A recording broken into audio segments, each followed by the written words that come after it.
Good morning, friends. We are meeting again in Aesthetics and Philosophy for the PG program in Visual Arts. I am Deepak Kannal, the ex-dean of Faculty of Fine Arts, MS University of Baroda.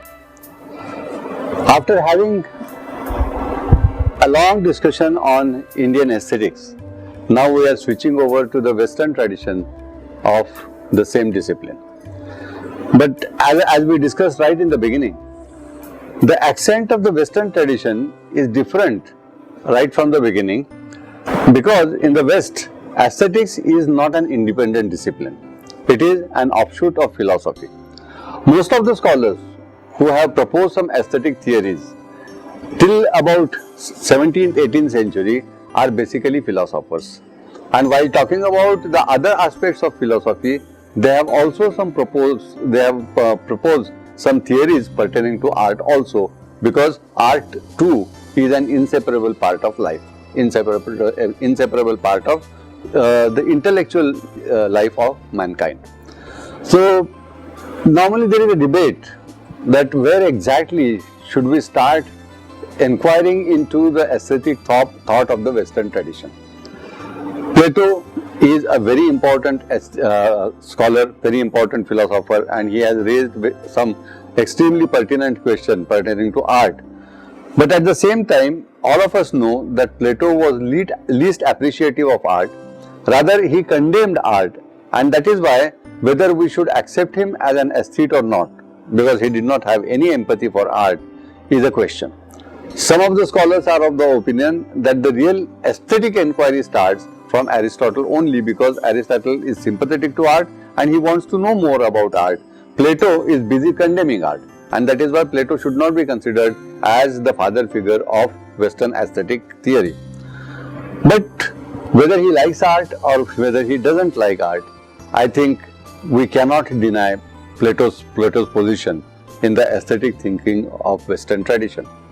Socrates too, who is Plato's teacher, who goes back to 5th century BC, has commented on art, but he is mainly a naturalist and a moralist rather than aesthete, and that is why we do not consider Socrates as a significant thinker in the realm of aesthetics. The other thing is, Socrates himself has not written much. Rather, he has not written anything. Most of his thinking is known to us through the writings of Plato and Aristotle in the form of dialogue.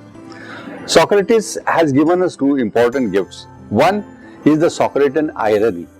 This methodology of thinking is very interesting, which is very similar to the Indian tradition of Purva Paksha and Uttar Paksha.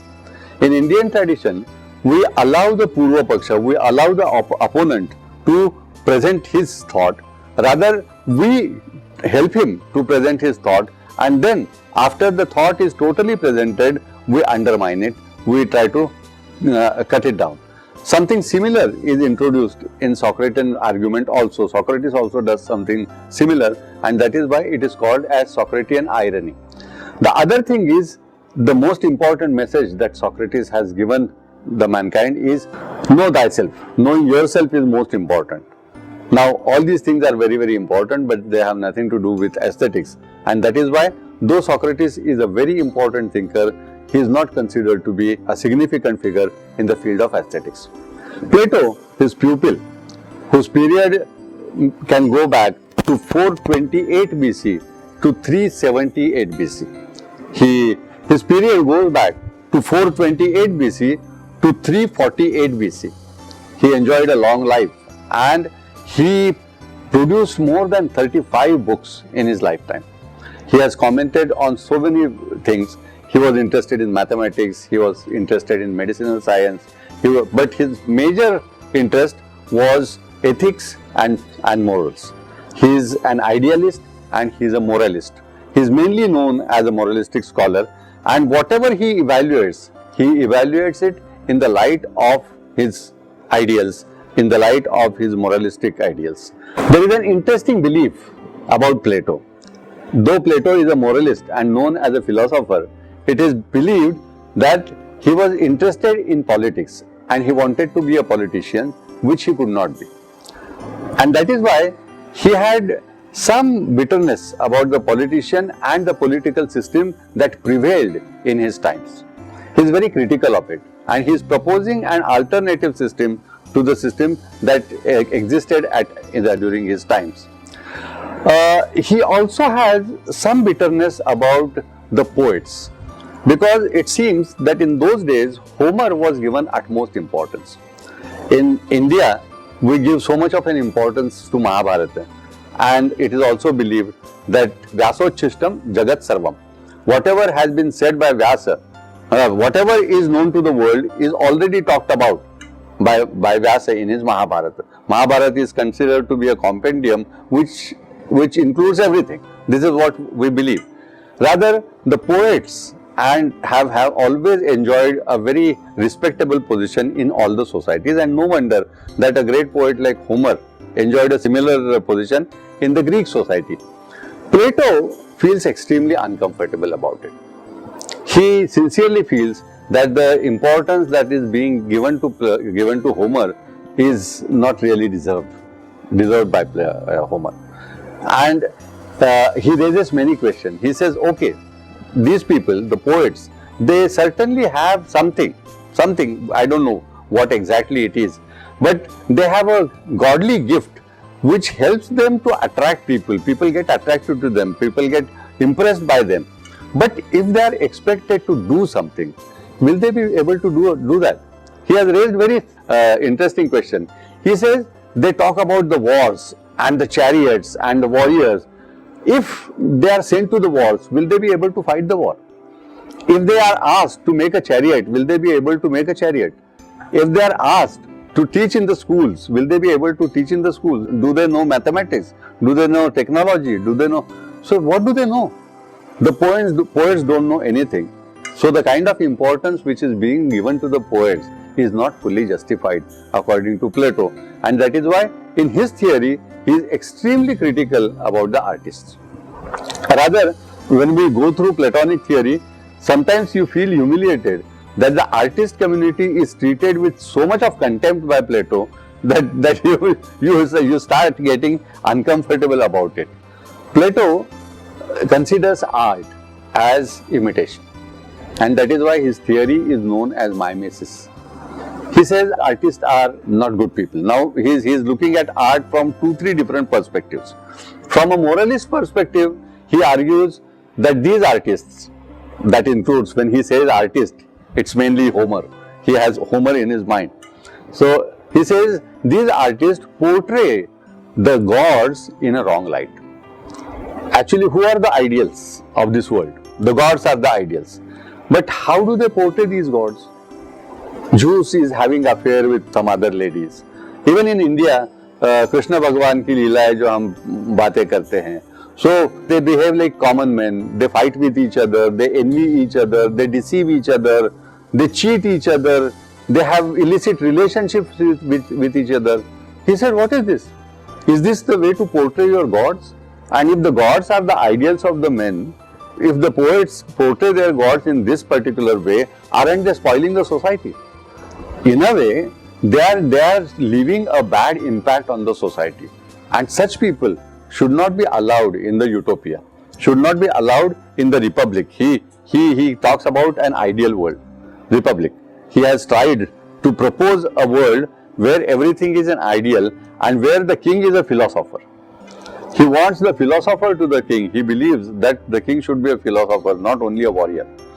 The highest position should be given to the philosopher, then the warrior, then the citizen, that is the common man, and the slaves.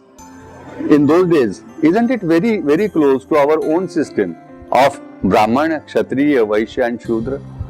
It is almost the same system which is being proposed by Plato. Plato has proposed Chaturvarnya, which we call Chaturvarnya. The basic difference is this Chaturvarnya is porous. Citizen can become a warrior and a warrior can become a philosopher if he wants it. Our Chaturvarnya was not porous in the later period. Anyway, if we go back to his argument, so the first accusation which he does to the society of artists is the artists are propagating immoral ideas. They are propagating something which is against the morality, and that is why they should be prevented from doing so. 1. 2. He said, okay, if we are considering them as great people, and if we consider Homer as a very, very important person who can be referred to for every problem of the society, he said, what is he doing? He is only imitating the surroundings. Every artist, he says, imitates the world around him. And not only the world around him. Plato here comes up with a very curious idea of archetypal world. He believes that there is an ideal world somewhere. That he says, he also believed that the stars that we see at night are the windows of the archetypal world. So the light from the archetypal world percolates down on the earth through those holes. So what we see as stars are the windows of the archetypal world. The archetypal world is above the sky. But I have not found the original reference for it. So I will not discuss it further. So that archetypal world is the real world, the ideal world, the idea itself. This world is an imitation of the archetypal world. Why? He proposes a very interesting theory over here. He says that whatever comes into existence, every creation is governed by 4 causes. Suppose if the first pot that was made, now the caveman was not having pots, was not having any he was directly drinking from the rivers or drinking from the fountains. But the person who decided to make a pot for the first time, how he must have thought about it? Probably he must have seen a coconut. Probably he must have seen some other fruit which contains liquid. So after seeing the coconut, he must have realized that if he makes something similar, probably it will be useful to hold the water. So naturally the idea comes first. Until you do not get the idea, you cannot think about an object. So that idea is the most important thing. That is the final cause. The final cause is the concept, the idea of it. So this idea came to the man's mind. Once the idea comes to his mind, he will have to think about the material for it. Because the pot cannot come into existence from the blues. He will have to think about a suitable material. Earlier he must have tried to make a pot of wet clay, and probably when he poured water into it, the pot dissolved. So perhaps he must have tried to make it into wood, or then he perhaps realized that after baking, the clay becomes more permanent in nature. So he started baking the objects, whatever may be. We can imagine all these things. We need not spend time on all these details. But selecting the right material was the second stage.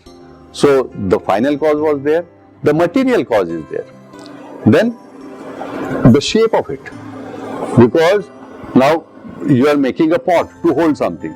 You know the story of that famous story of the jackal and the stork. The jackal invites the stork for dinner and serves in a plate, and the stork cannot eat from the plate. So jackal eats up everything. Then the stork invites him and serves the food in a surahi, and the jackal cannot eat from the surahi. The simple moral of the story is the purpose, the form is always important for the purpose. Now you recognize the purpose, you recognize the material, you found the material, but selecting the right form is also very, very important. So the formal cause is the third cause. So the final cause or the ideal cause, then the material cause, and the formal cause. The fourth cause is the efficient cause. All these things are there, but there has to be somebody to make it. Who will do it? If I want to make a pot, there has to be a person to make the pot. So that person is the efficient cause. So without these 4 causes, nothing comes into existence. Right? So he says that here the ideal world is the world beyond. This world That is the final archetypal world. This world is the imitation of it. And when I draw something, now we must not forget one thing. Particularly in your case, this is very important because you are talking about the symbolic aspect, the metaphorical aspect of Indian art. Plato is talking about Greek art, and in his times, when Plato was alive, the Greek art was mainly mimetic. If you see Greek sculpture or if you see Greek painting, it tries to imitate the nature as faithfully as possible. So the art which he knows is of imitative nature. Naturally, every theory is based on the art, every art theory is based on the art which the theorist has seen around him. Plato has seen the art which is mimetic in nature. If he would have seen folk art or if he would have seen the tribal art, probably Plato would not have come up with this theory. He came up with this theory because the art which he knew was mimetic in nature, was imitative in nature. So he says that the artists are imitating the things which around them. They are trying to make a mankind like mankind. So the actual human being is there. The artist is carving the human being exactly like a human being. The artist is carving a horse exactly like a real horse. So what is he doing? He is just imitating the world around him. And the thing which he is imitating are already imitations. So it is an imitation of an imitation. It is a hapless imitation, according to him, which is twice removed from reality. It is twice removed from reality because the first world is already once removed from the ultimate reality, and now you are again removing the second world from the reality. So it is twice removed from the reality.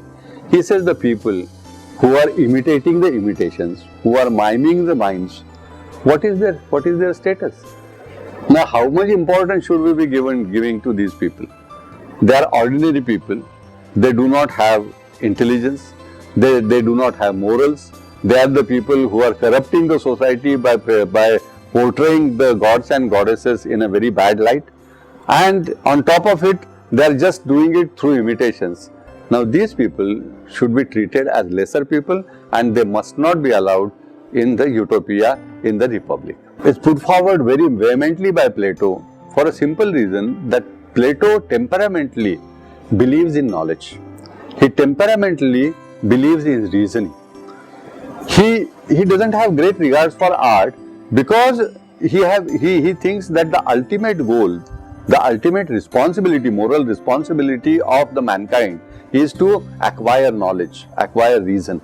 Reasoning is more important for him, and all his argument is based on the conflict between the reason and the passion.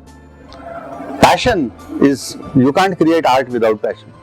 So on one hand, passion which results into art, on the other hand, reason which ultimately gets elevated to knowledge.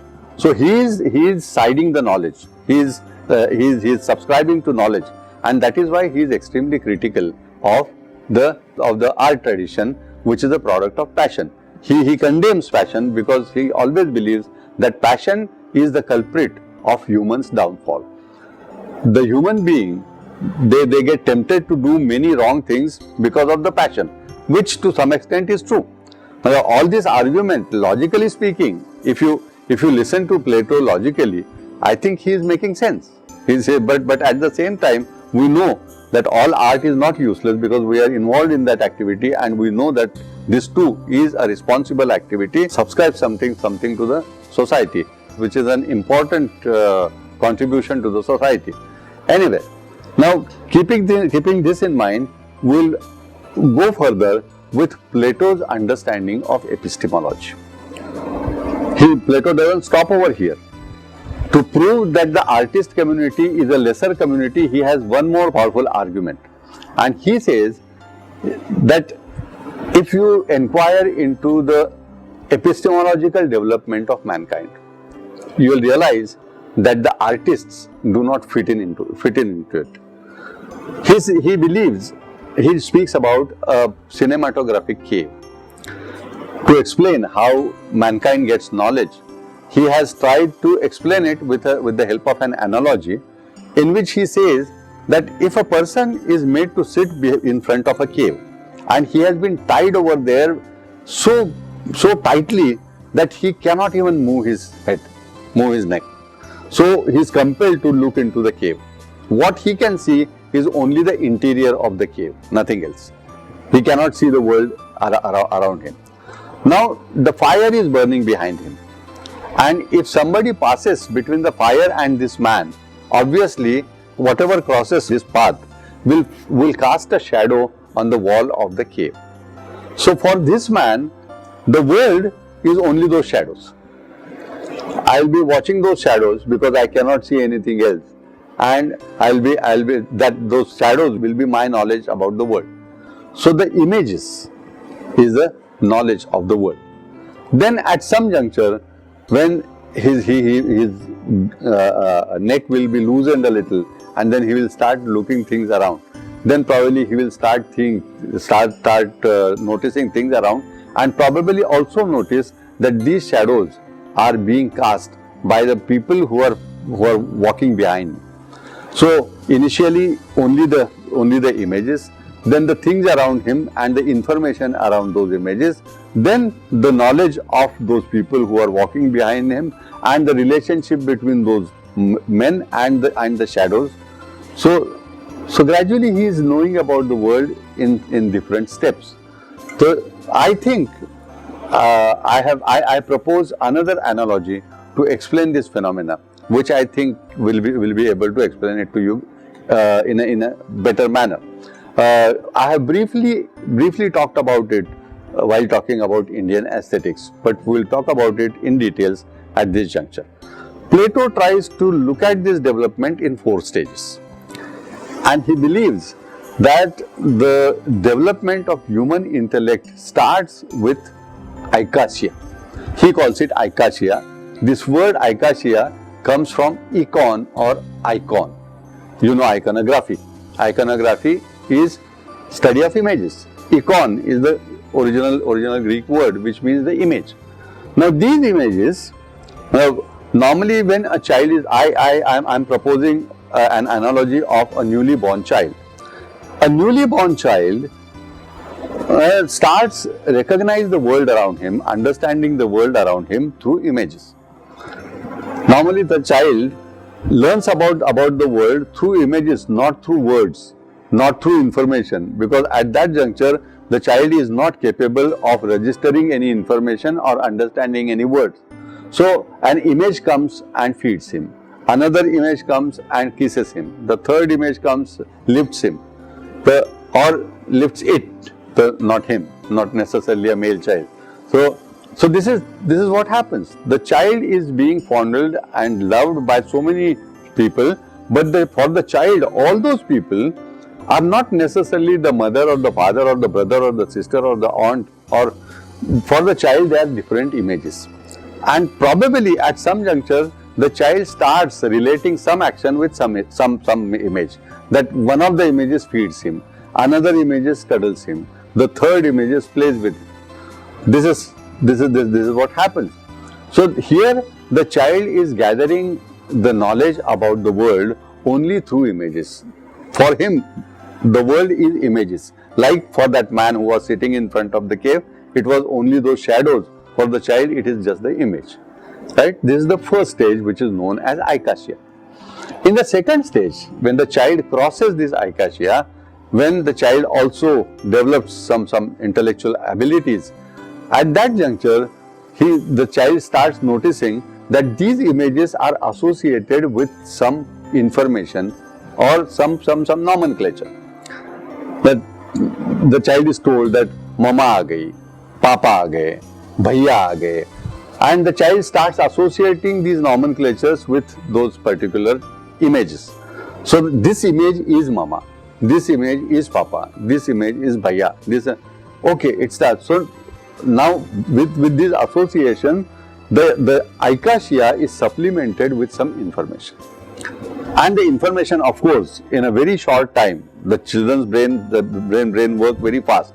In a very short time, a large chunk of information is gathered by the child along with this basic information. But all that information is information.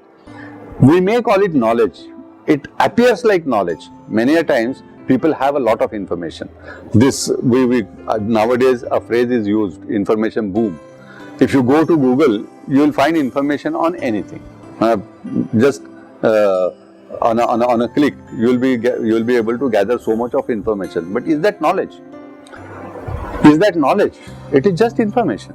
Information is not knowledge, because information is unfiltered. Comparatively, Wikipedia is much better, but there are many other sites where you get a lot of information, including people's websites. Now, you don't know whether this information is correct or not, because you do not have any device to filter and authenticate that information. So what do? You finally rely on somebody. You will, just now you were talking to me about your research topic, and probably you had some faith in me, and the information which I give you, you will take that information as correct information. So what are you doing? Am I really? How did you decide that I am dependable? You have not seen my work. You have not checked my work. You have not checked the authenticity of my scholarship. You have not examined my scholarship, and still you accepted my word. Why? Because you developed some faith in me. So what was the factor that was responsible for that? It was the faith. It was your personal opinion. Personally, you felt that yes, this man appears to be okay. His information perhaps might be dependable. This precisely happens in case of the child also. The child gathers all that information and filters it in the light of his faith and opinion. I was telling you last time that if you try to tell a child who has started going to school, the child comes home, and when she or he is doing the homework, if you try to give some instructions to him, the child says कि madam ने ऐसे नहीं बताया, madam ने अलग बताया है. Because the child has greater faith in madam as a teacher. As a mother, the child might have greater faith in you, but as a teacher, he has faith in the teacher. So he has faith in his mother, she has faith in her father, or she has faith in her teacher. So finally, the child decides the sources of information or the authentic sources of information, and without really inquiring into its authenticity, inquiring into the source's credentials, the child decides to believe them, right? Which is again very dicey, because this is extremely subjective. This particular stage, second stage, is known as pistis. Plato calls it pistis, and both these stages together is called doxa. Doxa literally means sphere of opinion, or we will try to translate it as sphere of subjectivity. So this is extremely subjective. It is extremely opinionized. Plato says that the artists are trapped in doxa, because after doxa there is a strong barrier of conceptual thinking. Once you gather the information, then you have to conceptualize it, and unless you conceptualize it, you do not enter into the world of knowledge. These two stages are important to acquire knowledge, but this is not knowledge. These are only two steps towards knowledge. You cross those steps, then cross the barrier of the concept, and then you enter into the conceptual part starts. And after digesting those concepts, you cross over dianoia and enter into the realm of noesis, that is knowledge.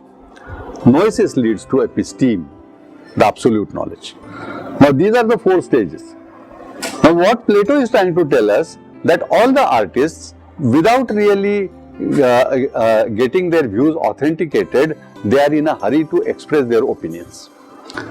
So they depend a lot on the images, which is very true, because we deal with images. We learn about the world through images. We express our opinions, we express our views, we express our emotions through images. So we live in the world of images, all the artists, whether they are dancers, whether they are playwrights, whether they are painters or sculptors. We actually live in the world of images, and our own opinions do play a very important role in our expression, because finally what we express is our personal expression. is our personal belief, don't we? So he says that these people who have not crossed the barrier of doxa, who do not have a capacity to cross the barrier of doxa, or probably who do not have even the will to cross the barrier of doxa, how can they enter into the world of knowledge? They cannot get knowledge because they don't want knowledge. They don't want knowledge. They are happy with images and personal opinions. They are playing in their own world, and that wall is there. That the wall of doxa is always there. They don't even want to see what is happening beyond that wall.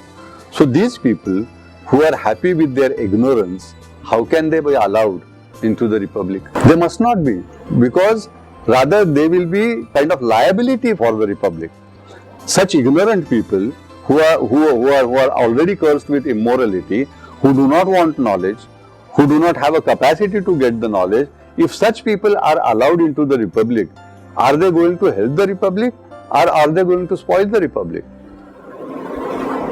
So why allow such people in the republic? Keep them out. Artist community is a useless community, is a lesser community, is an inferior community. They must be treated with contempt. Then they deserve to be treated with contempt and keep out of the utopia which Plato is envisaging. This is Plato's opinion. Very offending to the community of artists. But fortunately, his own pupil, Aristotle, defended the community of artists, and that is why, as I told you earlier, the artist community prefers Aristotle to be called as the first aesthete, not the Plato.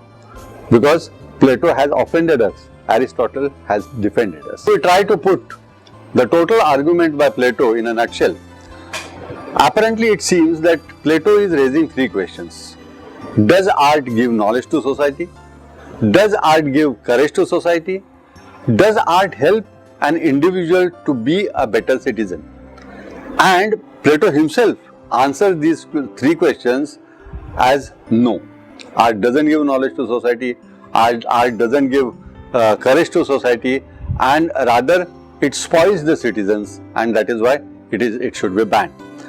Now, on this background, we'll try to understand what Aristotle has to say in his argument.